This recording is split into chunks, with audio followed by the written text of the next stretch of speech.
ইমাম মালিক ছিলেন মদিনার সবচেয়ে বড় আলেম এবং হাদিস বুখারী শরীফের আগেও যিনি প্রথম হাদিসের কিতাব লিখছেন স্বতন্ত্র কিতাব মুয়াত্তা ইমাম মালিক, মদিনার সবচেয়ে বড় আলেম এবং ওনার যুগে ওনার চাইতে বড় আলেম আর পৃথিবীতে ছিল না। ইমাম মালিক মদিনা থেকে বের হতেন না, তিনি সবসময় মদিনাতে থাকতেন। তার ভয় হতো যে উনি সারা জীবন দোয়া করতেন ওনার মরণটা যেন মদিনা শহরে হয়। তো মদিনা শহরে মরণ হলে রাসূলের প্রতিবেশী হিসাবে ঘুমাইবেন আর হাসরের ময়দানে রাসূলের সাথে আল্লাহর দরবারে উঠবেন। এই আশায় তিনি শহরের বাইরে যেতেন না, বাইরে গেলে যদি বাইরে মৃত্যু হয় এই ভয়তে। এই কারণে মদিনার অধিবাসী হওয়ার পরেও জীবনে হজ করছে একবার। তবে শেষ জীবনে মন চাইল যে আরেকবার হজ করে আসি। মনের মধ্যে ভয় হবে যদি শহর থেকে মদিনা শহর থেকে বের হয়ে যায়, রাস্তায় যদি মৌত হয় তাইলে তো আমার দীর্ঘদিনের আশাটা পূরণ হলো না। এই জন্য আমি আর কয়দিন বাঁচবো একটু দেখি ইস্তেখারা করে আল্লাহ আমার কোনো মেসেজ দেয় কি না। তিনি ইস্তেখারা করলেন, আল্লাহ আমি আর কয়দিন বাঁচবো, আমার একটা মেসেজ দেন। যদি দেখি হজের সময়টা পর্যন্ত বেঁচে থাকবো তাইলে দ্বিতীয়বার হজ করে মদিনায় চলে আসব। তিনি শুয়ে পড়লেন, ঘুমাইলেন। 3 দিন রাসূলুল্লাহকে স্বপ্ন দেখলেন। আল্লাহর নবী স্বপ্ন যোগে বলছে, ইমাম মালিক এই দেখো। রাসূলুল্লাহ স্বপ্ন যোগে তারে 5টা আঙ্গুল দেখিয়ে দিলেন। আল্লাহু আকবার বলেন। কয় আঙ্গুল দেখাইছে? ঘুম ভেঙে গেল। 5 আঙ্গুলের ব্যাখ্যা কি? তার মানে কি আমি কি 5 বছর বাঁচবো? ও 5 আঙ্গুলের ব্যাখ্যা যদি হয় 5 বছর বাঁচবো তাইলে তো আরো 5 বার হজ করার সুযোগ আছে।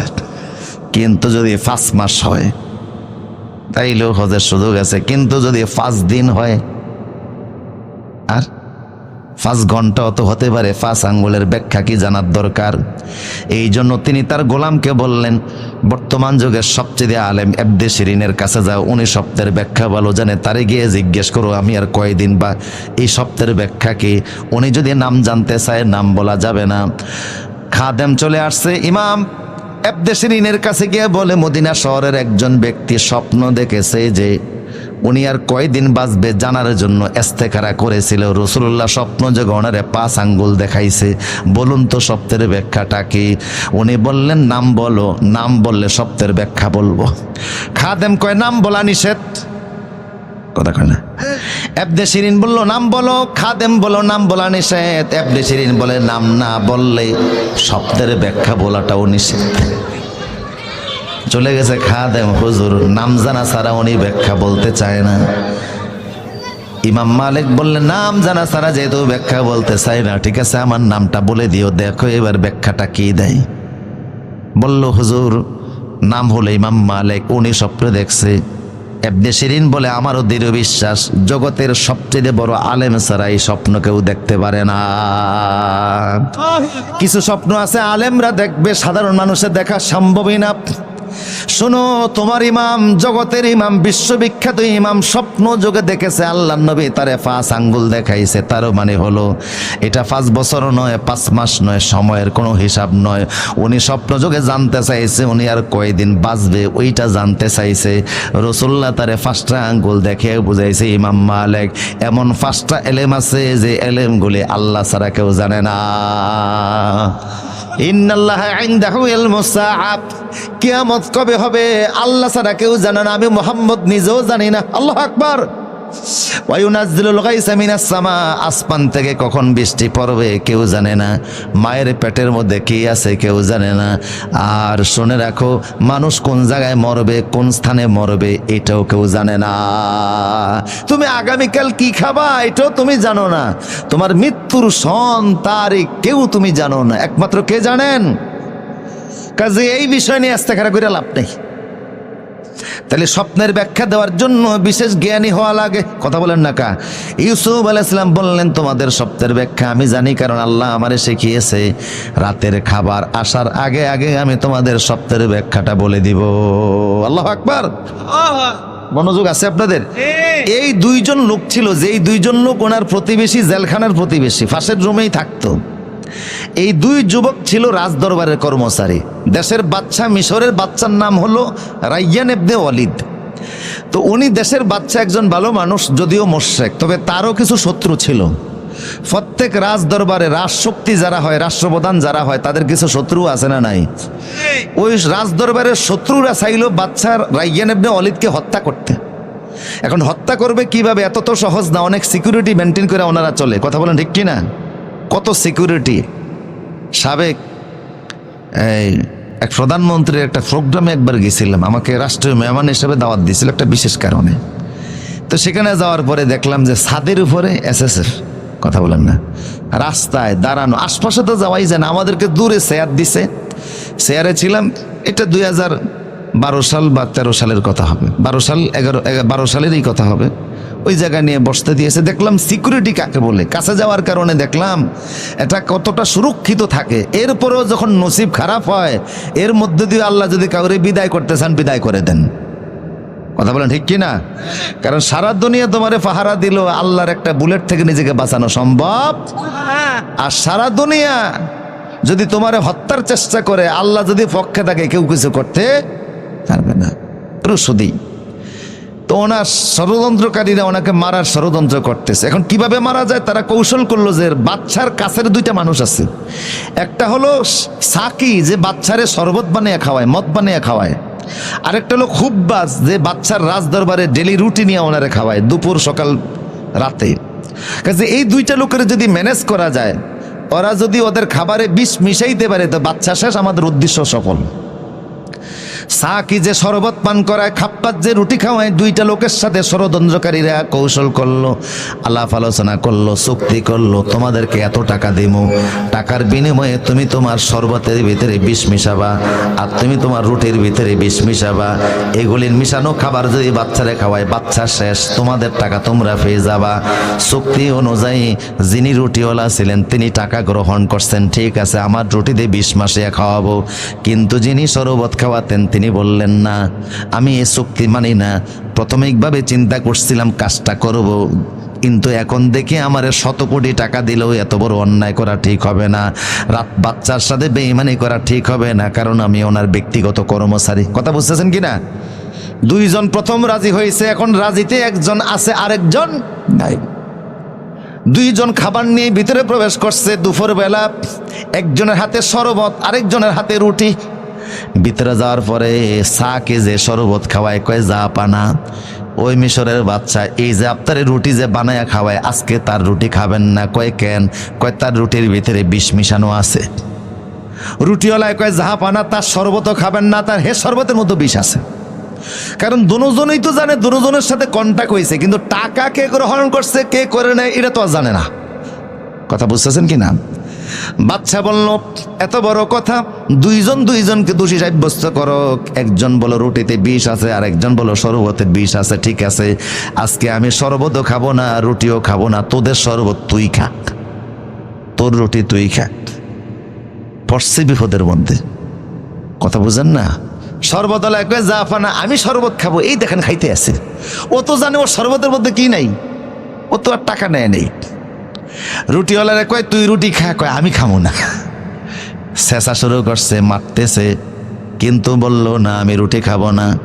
শেষ পর্যন্ত কুকুরকে ডেকে এনে রুটি খাওয়ানো হলো, কুকুরটাও মারা গেছে, প্রমাণ হয়ে গেল রুটির মধ্যে কি আছে। এই দুইটা লোকেরাই তাৎক্ষণিক জেলে পাঠানো হলো। ইউসুফ আলাইহিস সালাম বললেন, তুমি তো দেশের বাচ্চাকে শরবত খাওয়াইতা, কিন্তু তোমার শরবতের ভিতরে বিষ ছিল না, কিন্তু তোমার সাথে তো চক্রান্ত হয়েছে। প্রাথমিকভাবে তুমিও তো রাজি ছিলা বাচ্চারে মারবা, যদিও টাকা গ্রহণ করো নাই, শরবতে বিষ মিশাও নাই। তুমি যাওয়ার আগামী 3 দিন পরে তোমাদের রায় হবে, রায়তে শরবত পানকারী তুমি মুক্তি পেয়ে যাবা, আর মুক্তি পাইলে দেশের বাচ্চার পুনরায় গিয়া তুমি আগে চাকরি ফিরে পাবা। চাকরিটা করতা, শরবত বানিয়ে খাওয়াইতা, তুমি নির্দোষ প্রমাণ হবা, তোমার চাকরি ঠিক থাকবে। আর রুটিওয়ালা যে তো রুটির মধ্যে বিষ মিশাইছে, বাচ্চা মারতে পারে নাই, বাচ্চাকে মারতে পারে নাই, কিন্তু কুকুর তো মারা গেছে। বোঝা গেল চক্রান্ত ঠিক ছিল, খাইলে তো বাচ্চা নিজেও। কথা বলেন না কা? এই জন্য তুমি দোষী সাব্যস্ত হবা। তুমি স্বপ্নে দেখেছো যে মাথার ভিতরে করে রুটি বহন করতেছো, তার মানে হলো তুমি রুটিওয়ালা, রুটি বহন করতেছো, আর রুটির উপর থেকে ফাঁকিরে এসে খাইতেছে, তার মানে তোমার শুলিবিদ্ধ করে হত্যা করা হবে। সাধারণ ফাঁসি না, শুলিবিদ্ধ হত্যা। কথা বুঝতেছেন না? মারা হবে নিশ্চিত, হত্যা হবে নিশ্চিত, কিন্তু শুলিবিদ্ধ হত্যার মাধ্যমে তোমারে মারা হবে। তারপরে তোমারে গাছের ভিতরে লাশটা টাঙ্গিয়ে রাখবে, পশু পাখি এসে তোমার মাথার মগজগুলি ওখান থেকে গিলে গিলে খাবে। এই হলো রুটি তুমি মাথায় বহন করতেছো, উপরে ফাঁকি খাইতেছে। এই হলো তোমার স্বপ্নের ব্যাখ্যা। বুঝতেছেন কথা? আগামী 3 দিন পরে তোমাদের রায় হবে, তোমরা একজন মুক্তি পাবা, আরেকজন মারা যাবা। ইউসুফ আলাইহিস সালাম যিনি মুক্তি পাবেন জানতেন। অকল আল্লাযী নাজা মিনহুমা, ইউসুফ আলাইহিস সালাম যিনি মুক্তি পাইবেন জেলখানা থেকে। অকল লিল্লাযী যন্না আন্নাহু নাজিম মিনহুমা, দুইজনের একজন যে মুক্তি পাবে তারে ইউসুফ আলাইহিস সালাম বললেন, ভাই তুমি বেঁচে যাবা, তোমার চাকরি পুনর্বহাল হবে, তুমি আবারও শরবত পান করাবা দেশের বাচ্চাকে, চাকরি ঠিক থাকবে। তবে যখন দেশের বাচ্চার কাছে তুমি শরবত নিয়ে যাবা তখন আমার একটু স্মরণে রাইখো, আমি তো তোমাদের একটু জেলখানার ভিতরে সেবা খেদমত করার চেষ্টা করেছি। দেশের বাচ্চার কাছাকাছি যখন যাবা সুযোগ মতো দেশের বাচ্চারে বলবা, উযকুরনি, আমার একটু স্মরণ করবে, ইনদা রব্বিকা, তোমার বাচ্চার কাছে আমার একটু স্মরণ করবা। এই হিসাবে বাচ্চারে বলবা কোন অপরাধে কোন কারণে ইউসুফ নামক লোকটারে জেলখানায় রেখেছেন। বাচ্চারে একটু স্মরণ করে দিবা, বিগত 5টা বছর হয়ে গেল আমি জেলখানায় কষ্ট পাচ্ছি, ঘুমাতে কষ্ট, খাইতে কষ্ট, চলতে ফিরতে কষ্ট। কথা বুঝতেছেন কিনা? কোন অপরাধে, কি কারণে, কিসের ভিত্তিতে, কোন আইনে আমার এখনো জেলখানায় রাখছে? মনোযোগ আসেনি আপনাদের? একটু বাচ্চারে বলবা। এই লোক বলল, আচ্ছা ইউসুফ ঠিক আছে, আমি জেলখানা থেকে বের হলে আমি অবশ্যই বাচ্চাকে বলবো, কিন্তু সিদ্ধান্ত যদি আল্লাহ না থাকে কিছু করার আছে। আল্লাহ সুবহানাহু ওয়া তাআলা বলেন, ফাআনসাহু শাইতানু যিকরা রাব্বিহি ফালাবিসা ফিস সিজনি বিদআ সিনিনা। ওই লোকটা ইউসুফ নবীর কথা জেলখানা থেকে বের হইয়া বুইলা গেছে। আসলে যিনি শয়তান বলিয়া রাখছে, কারণ হলো ইউসুফ আলাইহিস সালাম যখন তিনি বললেন তোমার মুনিবের কাছে আমার একটু স্মরণ করবা, কেন আমি জেলখানায়, তাৎক্ষণিক জিব্রাইল আলাইহিস সালাম ইউসুফ নবীর কাছে জেলখানায় চলে আসছে।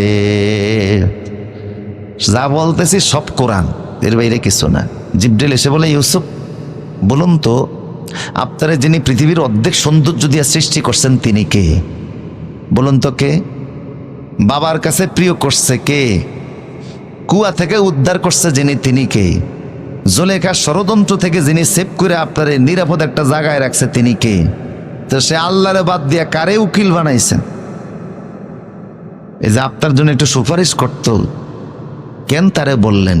আল্লাহ কিন্তু মাইন্ড করছে। আল্লাহু আকবার। আসাদুল বালা আল আম্বিয়া, পৃথিবীর সবচেয়ে পরীক্ষা নবীদের হয়। আমরা তো কত কারণে কতজনের কাছে সুপারিশ করি, সাহায্য চাই, আমাদের কাছে তো আর এরকম জিব্রাইল আসে না। কথা বুঝতেছেন কিনা? ইউসুফ নবীর কাছে আসছে, কেন আপনি লোকটারে বললেন আপনার কথা ওনার কাছে স্মরণ করিয়ে দিত? কারণ পৃথিবীর সমস্ত মানুষের মগজ আল্লাহর হাতের মুঠার ভিতরে। বিশ্বের মানুষ যতই ষড়যন্ত্র করুক, যতই সিদ্ধান্ত নেক, সবার মগজ কার হাতে? পারবা না। আল্লাহ যেটা চায়, ইন্নাহুম ইয়াকিদুনা কাইদা ওয়া আকিদু ফামাহিলিল কাফিরিনা আমহিলহুম রুয়াইদা। তোমরা যতই ষড়যন্ত্র করো কিছুই করতে পারবা না যদি আল্লাহ না চায়, কারণ আল্লাহর কৌশলের সামনে মানুষের ষড়যন্ত্র টিকে না। আমার প্রিয় সুদীপ, জিব্রাইল বলল, নবী হে, আল্লাহ মাইন্ড করছে, এই জন্য আল্লাহ বলছে আপনারে সহসায় জেল হতে বের হতে দিবেন না। কেন? আপনি ওয়াকিল নিয়োগ করলেন, আরো 7 বছর জেল খাটা লাগবে। আগে ছিল 5, এখনো কত? টোটাল কত? 12 বছরের জেল খাটা লাগবে। ইউসুফ আলাইহিস সালাম বললেন, আমারে আল্লাহ যেভাবে খুশি হয় সেইভাবে আমি আমার আল্লাহরে খুশি করতে রাজি আছি। আল্লাহ আমার ভুল হয়ে গেছে, উকিল নিয়োগ করা ঠিক হয় নাই, তুমি তো আমার বড় উকিল। আল্লাহু আকবার। পড়েন, হাসবুনাল্লাহু ওয়া নি'মাল ওয়াকিল, নি'মাল মাওলা ওয়া নি'মান নাসির। আমাদের সবচেয়ে বড় উকিল তিনি কে? বলবো কার কাছে? কত মানুষ আছে মূর্তির কাছে গিয়ে বলে, কিছু মানুষ আছে মন্দিরে গিয়া বলে, ফেগোডায় গিয়া বলে, কিছু মানুষ আছে মাজারে গিয়া বলে। কথা কয় না? মাজারে গিয়া, মাজারের পাশে যে গাছ আছে ওই গাছের ভিতরে সুতাও বাঁধে। হ্যাঁ বাঁধে না, দেখছেন না আপনার? গাছের কালার শেষ, সুতা পাততে পাততে আহারে মানুষের যে হালাত। ইট পাথর বেঁধে আসে, গর্ভবতী মহিলারা গাছে মাজারে গিয়া মাজারের পাশের গাছে ইট পাথর বাঁধে। কয় কেন বাচ্চ? কয় এই গাছের ইটটা যেমন বাড়ি, আমার পেটের মধ্যে বাড়ি হতে হতে বাচ্চা হয়ে যাবে। কত বড় জেহালাতার ভিতরে মানুষ আছে, এই শিরক বলে আল্লাহ বরদাস্ত করতে পারেন না। ইউসুফ তুমি কেন কিনলেও করলা, সেই জন্য আরো 7 বছরের জেল থাকা খাটায় লাগবে। আগে ছিল 5, এখন হলো 7, টোটাল কত? 12 বছর জেল খাটা লাগবে। পয়গাম্বর বলল আল্লাহ যেভাবে খুশি সেভাবে আমিও খুশি, আল্লাহ যা চায় আমিও তা চাই। 12 বছর জেল হয়ে গেল। এখন তিনি 12 বছর জেল খাটলেন, লম্বা একটা যুগ চলে গেছে। আপনারা আছেন তো আমার সাথে? দেশ চালাইতেছে রাইয়ান ইবনে ওয়ালিদ, দেশের বাদশার নাম। এবার দেশের বাদশাও একটা স্বপ্ন দেখছে। পৃথিবীর সব মানুষ স্বপ্ন দেখে, একমাত্র প্রাণীদেরকে আল্লাহ স্বপ্ন দেখতে দেন না। গরু ছাগল জানে না স্বপ্ন কে জিনিস, মাছ জানে না স্বপ্ন কে জিনিস, বাঘ সিংহ সাপ এরা জানে না স্বপ্ন কে জিনিস। একমাত্র স্বপ্ন দেখে মানুষ। কিছু স্বপ্ন আসে আল্লাহর পক্ষ থেকে, কিছু স্বপ্ন আসে শয়তানের পক্ষ থেকে, আর কিছু স্বপ্ন নিজের সারাদিনের কল্পনাগুলি ঘুমের মধ্যে দেখে। কথা বুঝতেছেন না? আমার প্রিয় সুদী, রসুল বলছেন মুমিন ব্যক্তির স্বপ্ন নবীদের নবুয়াতে 46 ভাগের 1 ভাগ। নবীদের স্বপ্নের 46 ভাগের 1 ভাগ হলো মুমিনের স্বপ্ন। রসুল বলছেন কিয়ামতের আগে মানুষ যেহেতু নবুয়াত থাকবে না, আমি নবী শেষ নবী, তবে মুমিনদের স্বপ্ন থাকবে। মুমিনদের স্বপ্নের মাধ্যমে আল্লাহ অনেক কিছু জানিয়ে দিবেন। এই যুগের হক্কানি আলেমদের স্বপ্ন হলো আগামীর বাংলাদেশ কোরআনের বাংলাদেশ, আগামীর সংসদ আলেমদের সংসদ। কোরআন শুধু এখন মাঠে ময়দানে থাকবে না, জাতীয় সংসদেও থাকবে। এই লক্ষ্যে কি আপনারা আমার সাথে একমত?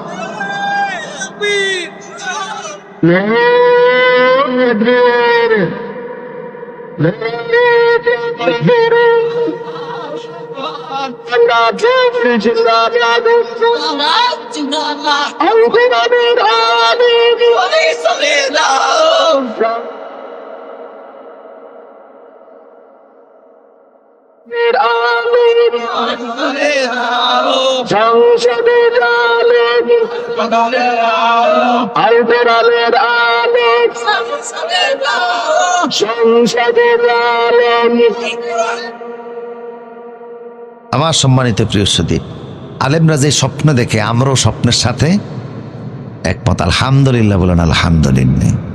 তার সিমটমও দেখা যাচ্ছে, সারা দেশ আলেমদের পক্ষে এখন আছে। আমার ভাইরা, আপনি দেশের বাদশাহ একটা স্বপ্ন দেখলেন, ভয়ঙ্কর স্বপ্ন। তার স্বপ্নের কথাটা আল্লাহ কোরআনে কোট করলেন। আহসানাল কাসাস, সূরা ইউসুফ পৃথিবীর যত ঘটনা আছে সবচেয়ে সেরা এবং শ্রেষ্ঠ ঘটনা। 1000 পাশে গাগের ঘটনা আল্লাহ আমাদেরকে শোনাচ্ছেন। লাকাদ কানা ফি ইউসুফা ওয়া ইখওয়াতিহি আয়াতুল লিসাইলিন। আল্লাহ বললেন 1000 বছর 5000 বছর পরে তোমাদেরকে ইউসুফের সব ঘটনাগুলি কোরআনের আয়াত বানিয়ে শোনাচ্ছি। বোঝা গেল সেখানে তোমাদের জন্য শিক্ষা আছে না নাই? দেশের বাচ্চা স্বপ্ন দেখলো, ক্বালাল মালিকু ইন্নী আরা সাবআ বাকারাতিন সিমানিন। বাচ্চা বলল আমি স্বপ্ন দেখলাম 7টা গাবি। গাবি চেনেন না আপনারা? গরুর গোশতকে বলা হয় কুওয়াতুল মুসলিমিন, মুসলমানদের শক্তি। আমরা যেই খাওয়া খাই মাশাআল্লাহ, তবে ভারত যদি আমাদের পাশে না থাকতো গরুর গোশতর কেজি হইতো 2000 টাকা 3000 টাকা। ওরা গরু ফালে, শুধু দুধ খায় আর মুদ খায়, আর আমাদেরকে গোশত খাওয়ার সুযোগ দেয়। হ্যাঁ, সুবহানাল্লাহ। ঠিক আছে তো কথা বলে, ঠিক আছে না? এটা আল্লাহ নিয়ামত, ঠিক আছে তো। কারণ ওরা পেশাব খায়, আর ওদের কাছে দুধের চাইতে পেশাবের দাম বেশি। এমন কি কখনো কখনো দেখা যায় 1 লিটার পেশাবের দাম তারা 2000-3000 টাকা বিক্রি করে। দুধের কেজি হলো 100 টাকা 80 টাকা। এর কারণ হচ্ছে গরুর পেশাবটা তারাও তো মা মনে করে, তো মায়ের পেশাবটাকে বরকত মনে করে তারা খায়। এখন দুধ তো চাইলে নামানো যায়, পেশাব তো চাইলে নামান যায় না। দুধ যখন ওলান বাড়ি হয়, কিষানি ফাঁসে যায়, গোয়াল পাশে যায়, ওলানের ভিতরে দুধ আনার জন্য বাছুর দিয়া দুই চারটা ধাক্কা দেয়, উলান যখন বাড়ি হয় টানতে থাকে, নিচের দিকে পড়তে থাকে, ঠিক কিনা বলেন? পেশাবের গোড়ায় গিয়ে বসে থাকলে তো আর পেশাব আসে না, এই জন্য সারা রাত বসে থাকা লাগে। যারা গোয়াল ওরা বলে যে সারা রাত ঘুম বন্ধ করে বসে থাকলে কোন সময় ছাড়বে মায় আল্লাহ সেনা ভালো। এই জন্য স্ট্যান্ডার্ড পজিশন নিয়ে ওইখানে গিয়ে বসে থাকে, যে কোন সময় ছাড়ে ওই অনুযায়ী এরপরে এটাকে সংরক্ষণ করে এনে এরপরে বাজারে বলে ভাই এটা আনতে আমার 8 ঘন্টা 10 ঘন্টার ঘুম নষ্ট হয়েছে, অনেক কষ্ট হয়েছে, রাত জাগছে, এই জন্য এটার দাম 2000 টাকা কেজি। বুঝতেছেন আপনারা কথা? তা আমাদের ভাষায় আছে আমরা গরু গোশত খাই, এটাকে বলে কুয়াতুল মুসলিমিন। এইরকম গাবি বাচ্চা বললেন যে আমি স্বপ্নে দেখলাম 7টা গাবি মিশরের নীল নদ থেকে উঠে আসতেছে। নীল নদ মিশরের একটা বিখ্যাত নদী, যেই নদীর সাথে আল্লাহর জান্নাতে সরাসরি কানেকশন রয়েছে। ওই নীল নদের ভিতর থেকে 7টা তরুতাজা গাবি, খুব হৃষ্টপুষ্ট, দেখলেই তাসরুন নাযিরিন, মানুষের হৃদয়কে আকৃষ্ট করবে, চোখকে আনন্দিত করবে, এইরকম 7টা গাবি উঠে আসতেছে। দেশের বাচ্চা বলল আমি দেখলাম নীল নদ থেকে 7টা গাবি উঠে আসতেছে, বড় সুন্দর, নাদুস নদুস, শরীরে অনেক গোশত। আবার পিছনের দিকে তাকিয়ে দেখে সাবউন ইজাফুন ও সাবউ সুমবুলাতিন খুদরিন উখরু ইয়াবিসাত, পিছনে দেখে 7টা গাবি, আরো 7টা গাবি, তবে পিছনের 7টা গাবি একেবারে জীর্ণ শীর্ণ, শরীরে কোনো গোশত নাই, শুধু হাড় হাড্ডি আছে, হাড্ডি আছে, হাড় আছে, আর কিছু নাই। কথা বুঝতেছেন না? গোশত নাই, এই জন্য যদি গরু লাদে 3বার লাদলে 2বার একটা জায়গায় থাকে। হ্যাঁ, কথা একটা মনে পড়ছে, বলবো নেই। অনেক আগের এক বাচ্চার স্ত্রী বাচ্চারে বলতেছে যে তুমি তো আমার স্বামী হয়ে আমার কোনো বিনোদন দিতে পারলা না, তা আজকে একটা ব্যতিক্রম বিনোদন চাই, তুমি সবচাইতে আহাম্মক বোকা যে মানুষটা তারে আমারে দেখাইবা। কেমনে দেখাইবা আমি জানি না। রানীর আবদার, উজিরে আজমকে বলছে আমার স্ত্রী বোকা মানুষ দেখতে চায়, কিভাবে দেখান যায়? তো বলল জাহাপানা, বোকা মানুষ খুঁজে বার করা তো কঠিন কাজ। কই কিভাবে পারবে? এটা তোমার ব্যাপার, আমার স্ত্রী না দেখাইলে তোমার চাকরি নেই। তো উনি বের হয়েছে বোকা মানুষ দেখতে। একদিন দেখে যে রাজদরবারের সামনে দিয়ে এক রাখাল যাইতেছে, কয়েকটা গরু তার সামনে, গাবির সামনে। সবচেয়ে দুর্বল যে গাবিটা, এটা তো আস্তে আস্তে হাঁটে, রাখালের সাথে সাথেই হাঁটে। রাখাল করছে কি, নিজের লুঙ্গি দিয়ে লুঙ্গিরে কোসা বানাইছে, বুঝেন তো আপনারা? লুঙ্গির এরকম কাঁচা বানায় না, কোমরের সাথে লাগে, আর সুকা বড়ি, টক বড়ি রাখছে লুঙ্গির ভিতরে। এখন লবণ রাখবে কোথায়? ওই যে দুর্বল গাবিটা হাঁটতে পারে না, ওর ফাঁসার ভিতরে নাড়া দিয়া গোবর টোবর মুইসা ওই জায়গায় লবণ রাখছে। এখন গরুর ফাঁসা থেকে লবণ নেয় আর ওই লুঙ্গি থেকে উঠাইয়া বড়ই লাগে, এরপরে খায়। উজিরে আজম বলল এইটাই বড় আহাম্মক, এইটা দুনিয়াতে লবণ রাখার জায়গা খুঁজে পাইছে না। পাত্র বড় চমৎকার, এইটারে দেখানো যাইতে পারে। যাবা না আপনার স্ত্রী দেখতেছে যে বেকুব লোক মানুষ, এই যে পাইছে একটা, এই যে দেখেন। হ্যাঁ, বললো তোমার চাকরি ঠিক আছে, খাঁটি বেকুব খুঁজে পাইছ। তো লোকমান হাকিমকে জিজ্ঞেস করছিল যে আপনি যে পৃথিবীর এত বড় জ্ঞানী, এটা হইলেন কিভাবে? কয় আমি বোকা মানুষ থেকে শিখছি। তো বোকা মানুষ থেকে কি শিখলেন? কয় বোকা মানুষ যেই কাজ করে আমি তার বিপরীত করি, এই জন্য আমার কাজটা হয় অনেক প্রজ্ঞাপূর্ণ। বোঝা গেল বোকা মানুষ থেকেও কিছু শেখার জিনিস আছে না নাই? সে যেই কাজটা করে তার বিপরীত কাজটাই কি সুন্দর। বুঝেছেন আপনারা? প্রাসঙ্গিক ক্রমে বললাম, মনে কষ্ট নাই তো? 7টা পিছনের গাবি হলো তরুতা, সামনের 7টা তরুতা যা, পিছনের হলো দুর্বল গাবি, জীর্ণ শীর্ণ গাবি, শরীরে কোনো গোশত নাই, হাড় হাড্ডিগুলি দেখা যায়। বাচ্চা বলল আমি দেখলাম, আমি নিজে দেখলাম, ইয়াকুলুহুন্না সাবউন ইজাফুন, তাজা গাবিগুলেন সামনে, দুর্বল গাবিগুলি পিছনে। কিন্তু 7টা দুর্বল গাবিকে দেখি হঠাৎ করে তাজা গাবিগুলোর উপর আক্রমণ করছে। গরু গরু খায় আমি জীবনে দেখি না। কথা কোন না কা? এক প্রাণী আরেক প্রাণী দেখায়, এটা আল্লাহর নিয়ম। এক প্রাণী, এটা আল্লাহর নিয়ম। এই ব্যবস্থা আল্লাহ কেন করছে? পৃথিবীর ব্যালেন্স রাখার জন্য। যদি পৃথিবীতে এক প্রাণী আরেক প্রাণীরে না খাইতো, পৃথিবীতে বসবাস করতে পারতেন না। দুর্গন্ধে পৃথিবী অচল হয়ে যাইত, আবর্জনা দেশ ভরে যাইত। কথা কোন না কা? হায়াত আর মৌতের বিধান ঠিক রেখে, খুব লক্ষ্য করেন, সূক্ষ্ম কথা, হায়াত আর মৌতের বিধানটা ঠিক রেখে আল্লাহ একটা প্রাণী মারেন, মরা প্রাণীটা দিয়া আরেকটারে বাঁচিয়ে রাখার ব্যবস্থা করেন। ফুটি মাছের হায়াত শেষ, মরণের সময় হয়ে গেছে। তারে আল্লাহ একটা শৈল মাছের সামনে হাজির করে দেন। শৈল মাছটা খপ করে পুঁটি মাছটাকে গিলে ফেলে। পুঁটি মাছের হায়াত শেষ, শৈল মাছের হায়াত বাকি আছে। পুঁটি মাছের মরণের ব্যবস্থা হয়েছে, আর শৈল মাছটা বেঁচে থাকার ব্যবস্থা হয়ে গেছে। শৈল মাছের এখন হায়াত শেষ। মনোযোগ আছে আপনাদের? শৈল মাছের কি শেষ? তারে আল্লাহ নিয়ে গেছেন বোয়াল মাছের সামনে। বোয়াল মাছটার হায়াত বাকি আছে, সে আরো কিছুদিন বেঁচে থাকবে। শৈল মাছের হায়াত শেষ, সে চলে গেছে বোয়াল মাছের সামনে। বোয়াল মাছ শৈল মাছটাকে ধরে ফেলছে, গিরে ফেলছে। শৈলের হায়াত শেষ, বোয়ালের বেঁচে থাকার ব্যবস্থা হয়ে গেছে। এখন বোয়াল মাছেরও হায়াত শেষ। তারে আল্লাহ হয় জেলের জালে উঠে দেয়, না ওই হাঙ্গরের সামনে নিয়ে উঠে দেয়।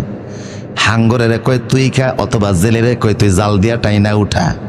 এরকম হায়াত মৌতের বিধান ঠিক রাইখা একটারে মারে, আরেকটারে যিনি বাঁচিয়ে রাখেন তিনি কে? মা বলতেছে, ছেলেরে দুইটা মুরগি আছে, আজকে তো রান্নার কিছু নাই, তো তুই এক কাজ কর, ওই লাল মুরগিটা রেখে দে, আগামী সপ্তাহে ঢাকা থেকে জামাই আসবে, তাকে খাওয়াবো। কালো মুরগিটা ধর, এটা রান্না করবো আজকে। জাল পাচ্ছে মুরগি ধরার জন্য, আল্লাহর মেহেরবানি লাল মুরগিটা ধরা পড়ছে। কালো মুরগিটা লাভ দিয়া ছুটে গেছে। ছেলে বলল, মারে লাল মুরগি তো ধরতে পারলাম না। বললে, বাবা টেনশন করিস না, লাল মুরগিটার হায়াত এখনো বাকি আছে, তাই তারে আটকাতে পারো না। কালো মুরগিটার হায়াত শেষ, তাই তোমার হাতে আটকা পড়ছে। গরু নিয়ে উনি বাজারে গেছে। মনোযোগ আছে? কোথায় গেছে? গরু নিয়ে বাজারে গিয়েছে, হাটে গিয়েছে। সকাল 10টার দিকে হাটে গরু নিয়ে গেছে হায়দারগঞ্জ বাজারে। বিকালবেলা সন্ধ্যার সময় গরু ধরে নিয়ে বাড়িতে আসছে। বড় ভাই ডাক দেয়া বলে, কিরে সারাদিন হাটে দাঁড়িয়ে আসলে গরুটা বিক্রি করতে পারলি না? ছোট ভাই বলে, বাইরে গরু নিয়ে আমি গেছি হাটে, কত লোকেরা আসলো, কত কসাই আসলো, কত খরিদ্দার আসলো, একটা বারো আমার গরুর দিকে নজর দেয় না। আশপাশের গরুর দিকে তাদের নজর যায়। আমার গরুটা যেখানে দাঁড়ানো ছিল, তার আশপাশের গরুগুলিনের দিকে রাখালের নজর গেছে, কসাইয়ের নজর গেছে।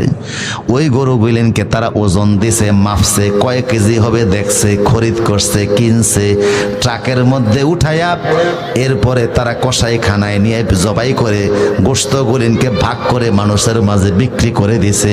আমার গরুটার দিকে তাকায় না, তার মানে হলো আমার গরুটার হায়াত এখনো বাকি আছে। আর যেগুলিনের হায়াত শেষ, ওগুলিন ট্রাকে কইরা কসাইরা নিয়ে গেছে। হায়াত মৌতের বিধানটাকে ঠিক রাইখা একদল মারে, আরেক দলকে যিনি বাঁচিয়ে রাখেন তিনি কে? জোরে বলেন কে? এই দুনিয়াটা একটা খাওয়া খাইর ফালা। একদল খায়, খাইয়া বাসে, আরেক দল ময়রা হায়াতের জীবন শেষ কইরা যায়। কথা বুঝতেছেন আপনারা? যদি এই পদ্ধতি আল্লাহ না করতেন, দুর্গন্ধে নদী সাগর বসবাস করতে পারতেন না, জঙ্গলে বসবাস করতে পারতেন না, বাড়ি করে থাকতে পারতেন না। 7টা তরুতাজা গাভীকে 7টা জীর্ণ শীর্ণ গাভী খেয়ে ফেলেছে। এমন ভাবে খাইছে, হাড় হাড্ডি শুধু খায় নাই, চামড়া গলে খাইছে, এমনকি গলার ভিতরে যে রশি ছিল, রশি সহকারে চাবাইয়া খাইছে। বুঝেন না কথা? খাইছে তো খাইছে। এখন তরুতাজা গাভী কিসের ফেড়ে? দুর্বলটার। 7টা তরুতাজা গাভীরে 7টা দুর্বল গাভী খেয়ে ফেলছে। আরেকটু দেখলাম যে 7টা বড় বড় শীষ আর 7টা দুর্বল শীষ। দুর্বল শীষ ধানের ভিতরে যেমন শীষ হয়, যেই কোনো ফসল দাঁড়িয়ে থাকে শীষের উপরে। কথা বুঝতেছেন না? আমি দেখলাম 7টা দুর্বল শীষ আর 7টা ভালো শীষ। দুর্বল শীষগুলিন কালো হয়ে গেছে। হঠাৎ করে দেখি দুর্বল শীষের উপর আগুন লাগছে। ওই আগুন এসে 7টা ভালো তরুতাজা সবুজ শীষের উপরে আগুনটা প্রভাবিত হয়েছে। তো ওই আগুনে ভালো দানগুলিও একেবারে শীষগুলিও জ্বলা গেছে। এখন আগের গুলিও দুর্বল গুলিও জ্বলা গেছে, ভালো গুলিও জ্বলা গেছে। এই স্বপ্নটা আমি দেখলাম। হে আমার মন্ত্রীরা, আফতুনি ফি রুইয়া ইন কুনতুম লিরুইয়া তা'বুরুন। হে আমার মন্ত্রীরা, আমার দেশে যত গণক আছে, যত জ্যোতিষ বিজ্ঞানী আছে, সবাইরে ডাকো, সবাইরে বলো আমার স্বপ্নের ব্যাখ্যা দিতে। এই ভয়ঙ্কর স্বপ্ন আমি দেখেছি। দেশের বাচ্চা বলতেছে, মনোযোগ আসেনি আপনাদের? বলো আমার স্বপ্নের ব্যাখ্যা কি? মন্ত্রীরা কয়েকটা বেহুদা স্বপ্ন দেখছেন আপনি। এটা একটা স্বপ্ন হইল? কি দেখছেন আপনি? হ্যাঁ, এটার কোনো ব্যাখ্যার মধ্যে পড়ে না। আমরা এই সম্পর্কে কিছু জানি না। এই নিয়ে রাজ দরবারে কানাঘুষা শুরু হলো। বাচ্চা শুধু বলে আমার স্বপ্ন বড় ভয়ঙ্কর স্বপ্ন, ব্যাখ্যা দাও। কেউ ব্যাখ্যা দিতে পারে না। এমন সময় ওই যে ইউসুফ নবীর সঙ্গে জেলখানায় ছিল, ইউসুফ নবীর স্বপ্নের ব্যাখ্যা শুই না যে জেলখানা থেকে মুক্তি পাইছে, শরবত পানকারী, মনে আছে? ওই লোকটার এই 7 বছর পরে মনে পড়ছে, কিরে এতদিন তো আমি ভুলেই ছিলাম যে স্বপ্নের উত্তম ব্যাখ্যা দিতে পারে এমন একটা লোক তো জেলখানায় আছে। দেশের বাচ্চারে বলল যে আপনি চমৎকার ব্যাখ্যা আমি দিতে পারবো, আপনার স্বপ্ন বেহুদা না, মন্ত্রীরা ভুল পরামর্শ দিচ্ছে, আপনি আমার একটু জেলখানায় পাঠান ছুটি দিয়া, আমি আপনার স্বপ্নের ব্যাখ্যা আইনা বলে দিতেছে। যাও যাও, তুমি কি ব্যাখ্যা আনবা এটা জানার জন্য আমি উদ্গ্রীব পেরেশান। চলে গেল। সাকি যে শরবত খাওয়াইতো সে চলে গেছে জেলখানায়, গিয়ে বলে ইয়া আইয়ুহা সিদ্দিক, ইউসুফ আইয়ুহা সিদ্দিক, হে আমার সত্যবাদী বন্ধু, তোমার সাথে বেশ কিছুদিন জেলে ছিলাম, তোমার স্বপ্নের ব্যাখ্যা যেভাবে করেছো আমাদের দুইজনের বেলায় সেই রকম বাস্তব হয়েছে। কথা বুঝেন কিনা? একজনরে শুলিবিদ্ধ করে মারছে আর আমি মুক্তি পাইছি, আমার চাকরি আমি বহাল আগের মতো ফিরে পাইছি। আচ্ছা, আমাদের স্বপ্নের যেমন তুমি ব্যাখ্যা দিয়েছো সেটা যেমন সত্য এবং বাস্তব পেয়েছি, দেশের বাচ্চাও একটা স্বপ্ন দেখছে, তুমি এটা স্বপ্নের ব্যাখ্যা দাও। 7টা তরুতাজা গাভীরে 7টা দুর্বল গাভী খেয়ে ফেলছে, আর 7টা দুর্বল শীষ আর 7টা ভালো শীষ, সবুজ শীষ, কি ব্যাখ্যা? ইউসুফ আলাইহিস সালাম বললেন ব্যাখ্যা হচ্ছে আগামী 7 বছর গোটা মিশর দেশে অনেক ফসল হবে। যদি আগে জমিনে 100% জমিনে যদি 1 মণ দান হইতে, এখন হবে 2 মণ। কথা বুঝেন না? অনেক ফসল হবে, 7 বছর ফসল হবে অনেক বেশি, কিন্তু তার পরের 7 বছর এমন দুর্ভিক্ষ হবে, 7 বছর বৃষ্টি হবে না, সারা জমিনে কোনো ফসল থাকবে না। এই হলো তোমাদের স্বপ্নের ব্যাখ্যা। মনোযোগ আছে? আর 7টা দুর্বল শীষ, 7টা ভালো শীষ, 7টা দুর্বল শীষ, জীর্ণ শীর্ণ শীষ, তোমরা যদি 7 বছরের উৎপাদিত ফসলগুলিকে শীষ সহকারে রেখে দাও, দুর্ভিক্ষের সময় খাইতে পারবা। চলে যাও। চলে গেল। দেশের বাচ্চাকে এসে বলছে, বাচ্চা মহোদয় আপনার স্বপ্নের ব্যাখ্যা হলো এই। বাচ্চা বলল স্বপ্নের ব্যাখ্যা কে বলছে? কয় ইউসুফ। কয় এমন লোক জেলখানায় কেন, তারে জেলখানা থেকে বের করো। যাও মন্ত্রীরা ইউসুফকে জেলখানা থেকে বের করে নিয়ে আসো। এত বড় চমৎকার ব্যাখ্যা যিনি বলতে পারে সে তো জেলে থাকার মানুষ না। কথা বলেন ঠিক কিনা? মন্ত্রীরা গেল, সিকিউরিটি গার্ড গেল, কারারক্ষী প্রধান গেল, ইউসুফ আপনি জেলখানা থেকে বের হন। ইউসুফ আলাইহিস সালাম বললেন না, আমি বের হব না। কেন বের হব? কয় দেশের বাচ্চা আপনারে স্মরণ করেছে। ইউসুফ আলাইহিস সালাম বললেন আমি জেলখানা থেকে ততক্ষণ বের হব না যতক্ষণ না প্রমাণিত হয় আমি দিশোনা নির্দোষ। আমারে জেল দিছে কেন? বিগত 12টা বছর আমি জেলখানায়, কোন অপরাধে আমারে জেলে দিছে এটা প্রমাণ হওয়া লাগবে, এরপর আমি জেল থেকে বের হব। আল্লাহু আকবার। আমার প্রিয় সুধী, এখন ইউসুফ আলাইহিস সালাম বললেন যেই 40 জন মহিলা প্রথম আমাকে নিয়ে ষড়যন্ত্র করছে জুলাইখা, এরপরে 40 জন মহিলা অ্যাড হয়েছে, এরা সবাই হাত কাটছে। মনে আছে আপনাদের? হাত কাটা মহিলা, এদেরকে জিজ্ঞেস করো আমার দোষ কি। দেশের বাচ্চা এবার ওই মহিলাদেরকে ডাকলেন, জোলেখারেও ডাকলেন, কেতফিরের স্ত্রী, খাদ্যমন্ত্রীর স্ত্রী, তাকে ডাকলেন। আচ্ছা আসো তো, কি ঘটনা ঘটছিল তোমরা বলো। 40 জন মহিলা একযোগে বলল ইউসুফের কোনো দোষ নাই, আমরা জানি ইউসুফ নির্দোষ, তবে এই চক্রান্তে আমরা জড়াইতে চাই না, জোলেখা আমাদেরকে জড়াইছে। কথা কন না কা? কে জড়াইছে? জোলেখাকে বাচ্চা জিজ্ঞেস করলেন তুমি করছিলা কি? জোলেখা বলল এখন যদি সত্য না বলি তা আমার বিপদের কোনো শেষ নাই। এখন সত্য বলার সময় চলে এসেছে। দেশের বাচ্চা মহোদয়, ইউসুফ সম্পূর্ণ নির্দোষ, তার কোনো দোষ ছিল না। আমি তাকে আমার দিকে আকর্ষিত করার অনেক চেষ্টা করেছি, কিন্তু আমি তারে পারি নাই। সে তার পবিত্রতা রক্ষা করেছে, সে পুত পবিত্র ছিল। মূলত আমি যখন তারে আমার মতো করে সামলাইতে পারি নাই, তখন নিরপরাধ ইউসুফের উপরে কিছু দোষ ছাপিয়ে দিছি, কালেমা লেপন করে দিছি। কথা বুঝতেছেন কিনা আপনারা? এই পাশ থেকে যেন আওয়াজ না আসে, প্লিজ কেউ একটু দেখেন। আমার প্রিয় সুদীপ, আমার দিকে তাকান। আর কয়েক মিনিট কথা বলবো আমি, নির্ধারিত সময় 10 মিনিট। আমার দিকে তাকান, মনোযোগ আছে? ইউসুফ আলাইহিস সালাম, জুলেখা বলল ইউসুফ পবিত্র, আমি তারে যখন আমার কথা সে যখন শোনে না, তখন আমি তাকে জেলে যাওয়ার সব চক্রান্ত করছি। সত্য বলে দিলেন। আজিজ মিসির তিনিও উপস্থিত আছেন। দেশের বাচ্চা বলল, সাক্ষী প্রমাণ পাইলাম ইউসুফ নির্দোষ, এবার তোমরা জেলখানায় চলে যাও। ইউসুফের কাছে গিয়া বলো, আগের যেই রায় তারে জেলখানায় ঢুকানো হয়েছিল সেই রায়টা সম্পূর্ণ মিথ্যা। আল্লাহু আকবার, আল্লাহ। ইউসুফ ভালো এবং পবিত্র সত্যবাদী, এটাই হলো সত্য রায়। আল্লাহু আকবার। এইরকম অবৈধ রায় জেনে ফাল্টেয়া দেন তিনি কে? বাংলাদেশে এমন হয়েছে কি হয় নাই? এটিএম আজহারুল ইসলাম মুক্তি পাওয়ার মাধ্যমে প্রমাণ হয়েছে আগের রায়গুলি ছিল ক্যাঙ্গারু কোডের রায়, যে রায়ের মাধ্যমে একজন নিরপরাধ মানুষগুলিকে অপরাধী বানায়া জেলখানায় রাইকা ফাঁসির কাস্টে পর্যন্ত নিয়েছে।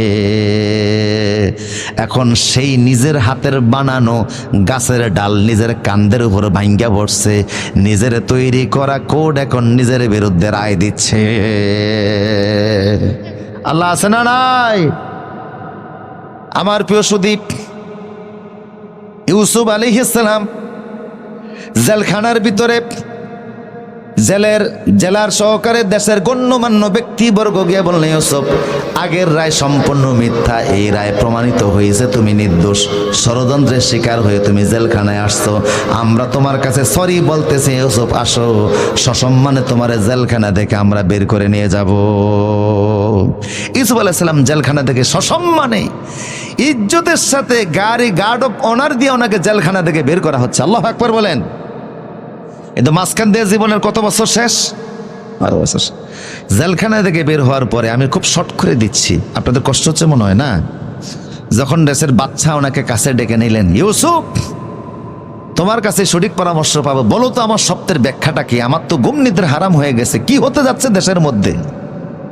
ইউসুফ আলাইহিস সালাম বললেন, আগামী 7 বছর 7টা তরু তাজা গাবি, দুর্বল 7টা গাবি তরু তাজা গাবিগুলিকে খেয়ে ফেলেছে। তার মানে হলো আগামী 7 বছর গোটা দেশের ভিতরে অনেক ভালো ফসল হবে।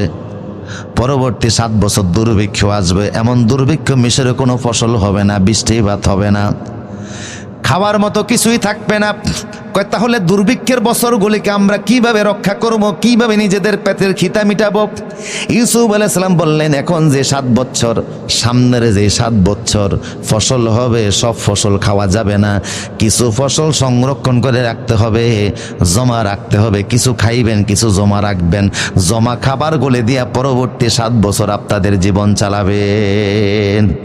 7 বছর ফসল হবে, পরে 7 বছর দুর্ভিক্ষ, 14 বছর যাওয়ার পরে 15তম বছর এমন ফসল আর বৃষ্টি হবে, পুরা 7 বছরের দুর্ভিক্ষের ফসল 1 বছরে হবে। এখন বললেন বিশাল বড় দায়িত্ব, এখন যদি ফসল সংরক্ষণ না করি দুর্ভিক্ষের সময় দেশ চালানো কঠিন হয়ে যাবে, তাহলে কি করা যায়? ইউসুফ এই দায়িত্ব আমি কারে দেব, কে দায়িত্ব পালন করবে? ইউসুফ আলাইহিস সালাম বললেন, যদি কিছু মনে না করেন দায়িত্বটা আমারে দেন। আর জোরে বলুন, আমি বড় আমানতের সাথে দায়িত্ব পালন করব, কারণ আলেম ওলামা দিনদার মানুষ যদি দেশ চালায় দেশ অনেক ভালো চলবে। দিনদার লোকেরা যদি দেশ চালায় চুরি ডাকাতি সন্ত্রাসী মাস্তানি বন্ধ হয়ে যাবে।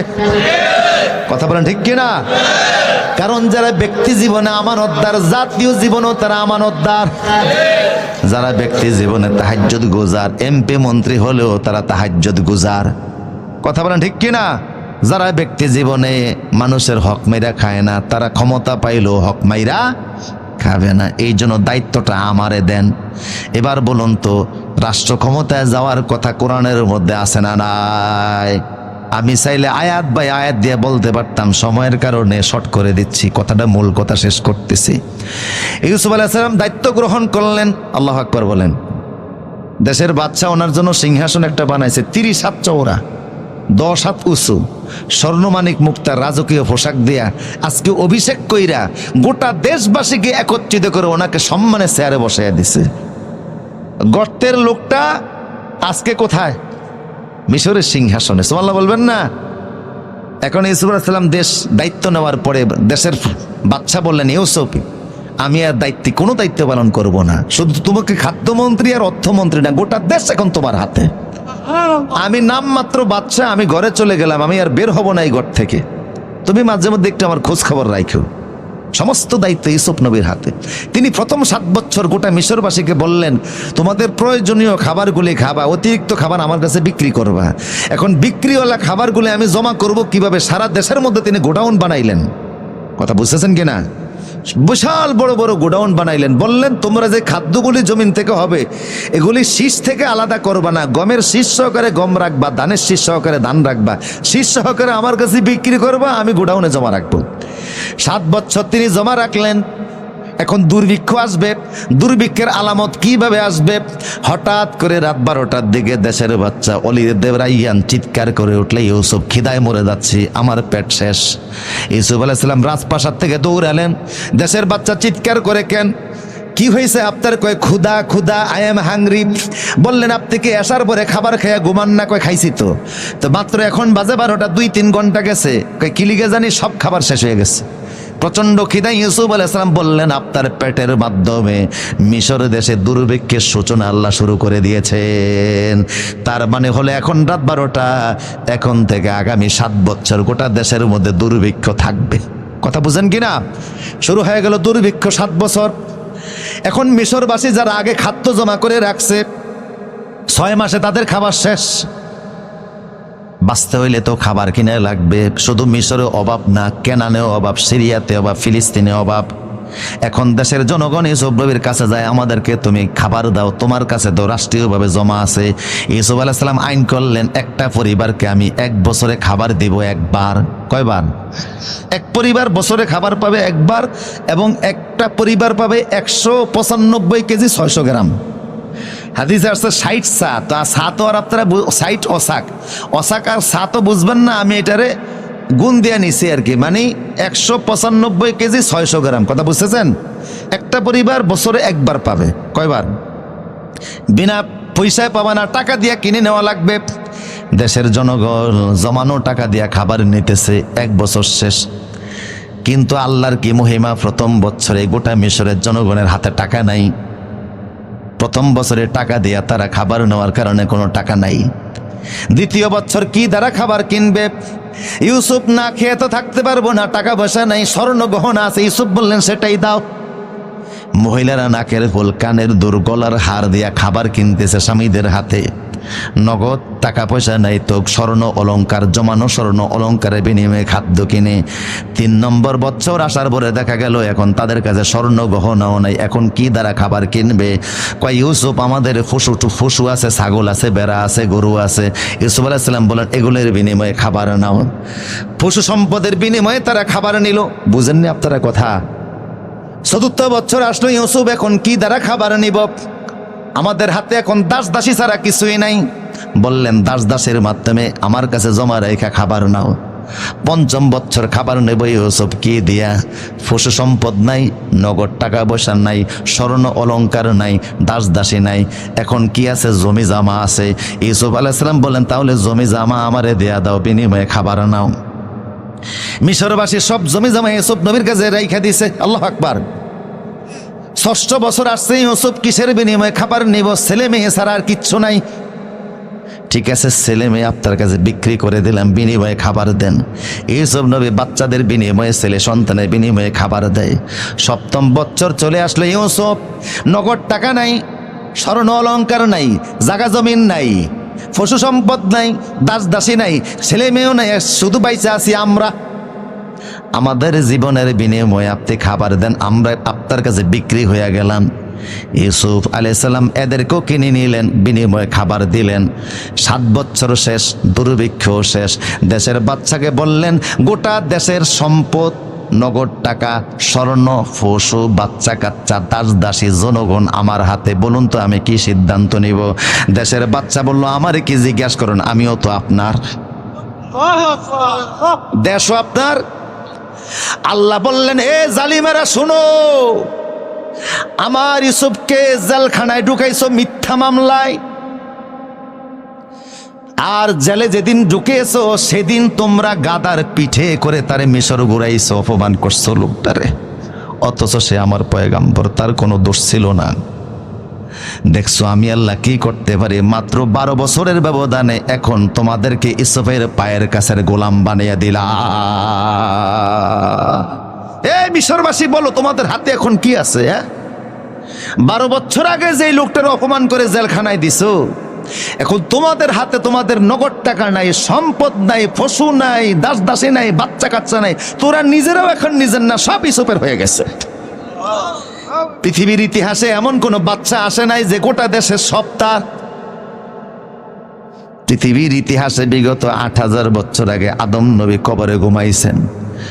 8000 বছরের ইতিহাসে সারা দেশ একজন দেশের শাসকের হাতের মুঠের মধ্যে এমন ঘটনা ঘটেনি ইউসুফ নবী ছাড়া। গোটা দেশবাসী ওনারে হাতে আল্লাহ দিয়ে বললেন, দেখো ক্ষমতা কাকে বলে, আমি কিভাবে ক্ষমতার চাকা ঘুরাই। যারে অপমান করেছো তোমরা, আজকে তোমরা তার পায়ের গোলাম হয়ে গেছ। সুতরাং আলেম ওলামাকে তুচ্ছ তাচ্ছিল্য করেছো, বিনা অপরাধে জেল খাটিয়েছো। শীতের সময় আলেমরা জেলখানায় কাঁপছে, একটা কম্বল পর্যন্ত দেও নাই।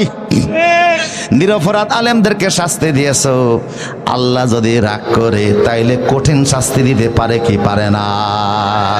আল্লাহর শাস্তি দেখে যদি দেশবাসী বাঁচতে চাও, দোয়া করো, আল্লাহ আমরা নিরপরাধ আলেমদেরকে হত্যা করা হয়েছে, ফাঁসি দেওয়া হয়েছে, ফাঁসে দাঁড়াতে পারে নাই, তবে আলেমরা যেই জন্য সংগ্রাম করছে, মিছিল করছে, সারা জীবন যেই দাবি করছে, ওই আলেমগুলি ব্যক্তিগত কারণে জেলে যায় নাই, ব্যক্তিগত দোষে তারা দোষী ছিল না, পারিবারিক কারণে দোষী ছিল না, কোরআনের কথা বলতে গিয়ে তারা অপরাধী হয়েছে।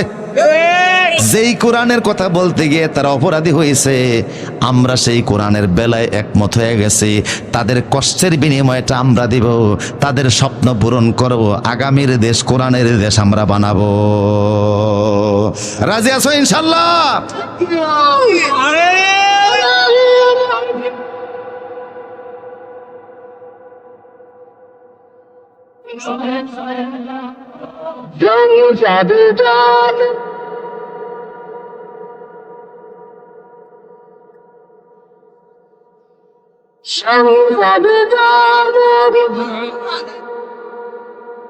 আমার প্রিয় সুধী, ইউসুফ আলাইহিস সালাম বললেন, মিশরবাসী নবীরা, ভালো মানুষরা প্রতিশোধের নীতিতে বিশ্বাসী না। যাও, তোমাদেরকে মাফ করে দিলাম, নগদ টাকা, স্বর্ণ চাঁদি যা জমা রাখছো, জাগা জমিন সব ফেরত দিয়ে দিলাম।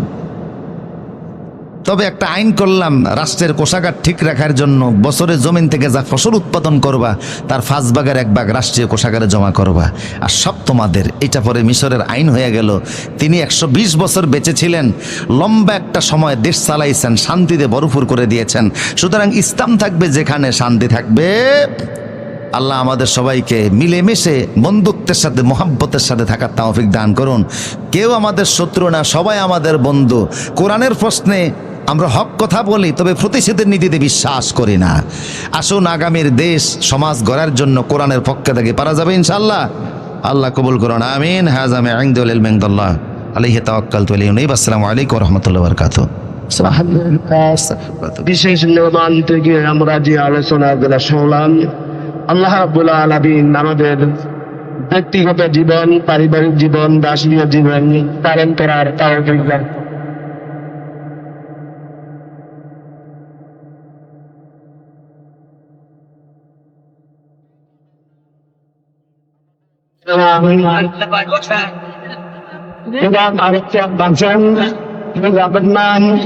ইনশাআল্লাহ তাবারকের ব্যবস্থা আছেন। আমরা কবর দিব ইনশাআল্লাহ। আপনারা সকলে বসুন।